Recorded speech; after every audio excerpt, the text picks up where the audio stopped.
सध्या सोशल मीडियावरती एकाच व्हिडिओची चर्चा आहे, ती म्हणजे या व्हिडिओची। या व्हायरल व्हिडिओमध्ये नेमकं काय झालेलं आहे पहा। चॅनलवरती नवीन असाल तर जरूर सबस्क्राईब करा।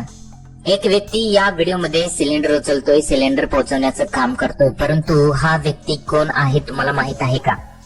तर भारतीय क्रिकेट मधल्या एका क्रिकेटपटूचे हे वडील आहेत। हे रिंकू सिंगचे वडील आहेत। सध्या सोशल मीडियावरती हा व्हिडिओ प्रचंड प्रमाणात व्हायरल झालेला आहे। एवढा पैसा आता येत आहे, परंतु हा व्यक्ती किती डाऊन टू अर्थ आहे अशा कमेंट्स बऱ्याच नेटकऱ्यांनी केलेल्या आहेत। त्याचबरोबर अनेकांचं असं मत आहे की पैसा असून काय उपयोग। तर काहींनी असं म्हटलेलं आहे की घरी बसून राहण्यापेक्षा त्यांना त्यांचं काम आवडत असेल, त्यामुळे त्यांचं काम मस्त आहे, अशा सुद्धा कमेंट्स बऱ्याच लोकांनी केलेल्या आहेत। तुम्हाला या व्हिडिओ बद्दल काय वाटतं? तुमच्या प्रतिक्रिया आम्हाला कमेंट बॉक्स मध्ये जरूर कळवू शकता। सध्या सोशल मीडियावरती हा व्हिडिओ प्रचंड प्रमाणात व्हायरल असा होत आहे।